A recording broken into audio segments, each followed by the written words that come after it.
All right, today we're going to talk about multiplying fractions. Now, there's good news. Because we are coming from adding and subtracting fractions, you actually no longer have to find common denominators if we're multiplying two fractions together. That should be exciting. It's going to save you some time. Now, here's the rule for multiplying fractions. To multiply them, you simply multiply the numerators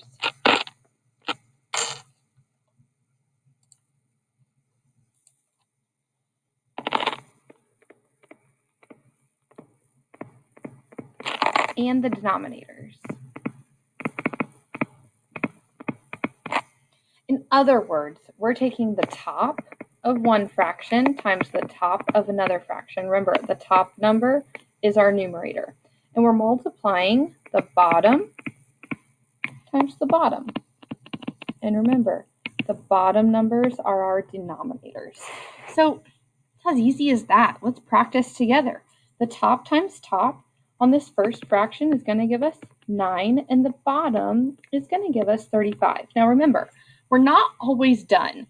This fraction is completely simplified, but sometimes we're going to have to simplify using our rules we've already used. 2 times 4 for our top number gives us 8. 5 times 6 is 30. Now for this one, we do need to simplify, okay? What we'll do is we'll find the greatest common factor and divide top and bottom by 2. That gives us 4/15 is our final answer.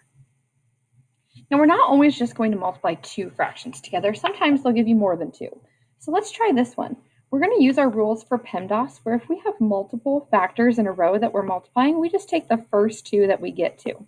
We're going to take 6 and then just continue to multiply by that top. On top, we're going to get 12 as our numerator. We're going to do the same thing down below. 3 times 6 is 18, times 5, that left over. 18 times 5, if you can't do it mentally, you can always do it off to the side, remember? Sorry. Is going to give us 90. Now we need to think about what is the greatest common factor. A couple of things that might pop into your head is you know that 2 or 3 are both factors, but it's not the greatest common factor. The greatest common factor is actually 6. And when we find 6, we're going to find that 2/15 is the most simple form of that answer. That's all it comes down to with multiplying fractions. Multiplying the numerators, the denominators, and simplifying.